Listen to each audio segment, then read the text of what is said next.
മറ്റൊരു സമാഹരണം കൂടി കണക്കൂടി നമുക്ക് വരേണ്ടതുണ്ട്. ഉടൻ തന്നെ അത് പ്രതീക്ഷിക്കാം. എന്തായാലും മൂത്തേടം പഞ്ചായത്തിലും UDF അനുകൂല ട്രെൻഡ്.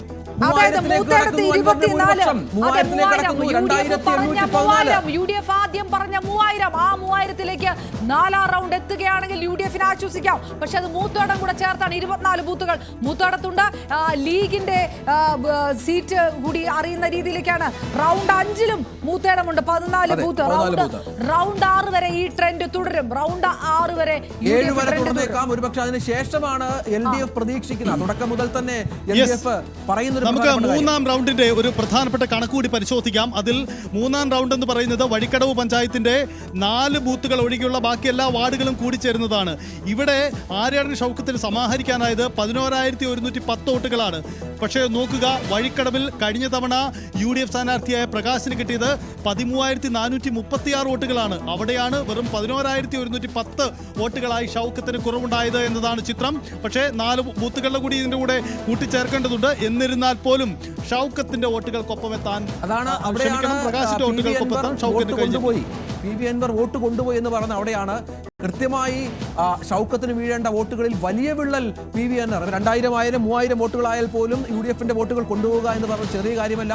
വലിയ വിള്ളൽ സംഭവിപ്പിച്ചിരിക്കുന്നു. ഏതായാലും 2876 എന്ന ആശ്വാസകരമായ ഒരു കണക്ക് ഇപ്പോഴും UDF-നെ സംബന്ധിച്ചിടത്തോളം ഉണ്ട് എന്ന കാര്യത്തിൽ സംശയമില്ല. അത് എങ്ങനെ വർദ്ധിക്കുമെന്നോ അത് താഴേക്ക് പോകുമെന്ന് കാത്തിട്ട് കാണണം. ഓരോ നിമിഷവും ഫലസൂചനകൾ മാറി മാറി വരുന്നുണ്ട്. 4ാം റൗണ്ടിന്റെ റിസൾട്ട് വളരെ കൃത്യമായി തന്നെ അല്പസമയത്തിന് ലഭിക്കും. ഒരു കാര്യം കൂടി നമുക്ക് പരിശോധിക്കാം. ഇത് ഷൗക്കത്ത് മാത്രമല്ല, സ്വരാജിനും വലിയ വോട്ട് ചോർച്ച ഉണ്ടായിട്ടുണ്ട് ഈ 3 റൗണ്ടുകളിലും. കാരണം വഴിക്കടവിൽ കഴിഞ്ഞ 2021-ൽ 13,471 വോട്ടുകൾ ഇടതുപക്ഷം അൻവർ എന്ന സ്ഥാനാർത്ഥിയിലൂടെ നേടിയെടുത്ത് 4 ബൂത്തുകൾ മാത്രം അവശേഷിക്കെ 9,661 വോട്ടുകൾ മാത്രം നേടാനേ സ്വരാജിന് കഴിഞ്ഞിട്ടുള്ളൂ. അതിന്റെ അർത്ഥം അൻവർ സമാഹരിച്ച വോട്ടുകൾ ഇരുപക്ഷത്തു നിന്നും കാര്യമായി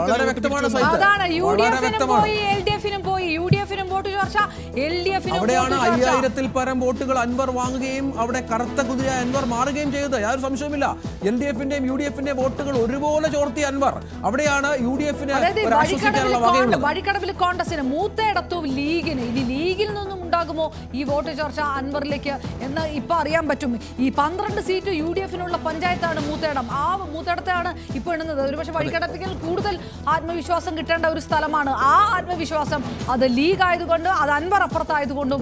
4ാം റൗണ്ടിന്റെ ഫലങ്ങൾ കൂടി വരുന്നു. 4ാം റൗണ്ടിൽ ആര്യാടൻ ഷൗക്കത്ത് പിടിച്ചത് 4,225 വോട്ടുകൾ, സ്വരാജ് 3,388 വോട്ടുകൾ. ഏകദേശം 1000-ൽ പരം വോട്ടുകളുടെ ലീഡാണ്. കൃത്യമായി എന്റെ കൗണ്ട് ചെയ്ത് ചിത്രം പറയാം. 837 വോട്ടുകൾ. 4ാം റൗണ്ടിൽ 837 വോട്ടുകളുടെ ലീഡ് പിടിക്കാൻ ഷൗക്കത്തിന് കഴിഞ്ഞു. അതായത് അതായത് വഴിക്കടവും മൂത്തേടവും കൂടി ചേർന്നാണ്. മൂത്തേടം പഞ്ചായത്തിന്റെ 10 ബൂത്തുകളും വഴിക്കടവ് പഞ്ചായത്തിന്റെ 4 ബൂത്തുകളും ചേർന്നാണ് 4ാം റൗണ്ടിൽ കൗണ്ട് ചെയ്യുന്നത്.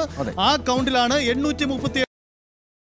അത് കൂട്ടിച്ചേർക്കുമ്പോൾ 2,814 വോട്ടുകളുടെ ഭൂരിപക്ഷം ആര്യാടൻ ഷൗക്കത്ത്. അതായത് 4ാം റൗണ്ട് എണ്ണിക്കഴിഞ്ഞു. 4ാം റൗണ്ട് എണ്ണുമ്പോൾ വഴിക്കടവ് പഞ്ചായത്ത് പൂർണ്ണമായി 2,814 എന്നുള്ള ഒരു കണക്ക് നല്ല കണക്കാണ്. അത് UDF-നെ സംബന്ധിച്ചിടത്തോളം 2,817 അത് കുറഞ്ഞു, വീണ്ടും കുറഞ്ഞു. 2,376. അതായത് 47 ബൂത്തുകൾ എണ്ണിക്കഴിഞ്ഞപ്പോൾ 4ാം റൗണ്ടിലെ 47 തൊട്ട് 56 വീണ്ടും കുറഞ്ഞു. 2,286. ഇത് ഔദ്യോഗിക പിക്ചറാണ്. 2,286 ആണ് 4 റൗണ്ടുകൾ പൂർത്തിയാകുമ്പോഴുള്ള UDF-ന്റെ ലീഡ് നില. അത് കുറവാണ്. ഈ കുറവ് ഇത് കുറവാണ്. ഇത് പോരാ, കിട്ടിയാൽ പോരാ. അവരുടെ പ്രതീക്ഷിത വോട്ട് കണക്ക് ഇങ്ങനെ ആയിരുന്നില്ല. അതായത് 4 റൗണ്ടുകളിലെ 56 ബൂത്തുകൾ എണ്ണിക്കഴിഞ്ഞപ്പോൾ അതിൽ 46 ബൂത്തുകൾ പൂർണ്ണമായും നമുക്കറിയാം അത് വഴിക്കടവ് പഞ്ചായത്താണ്. 4 ബൂത്തുകൾ മാത്രമാണ് മൂത്തേടം പഞ്ചായത്തിലെ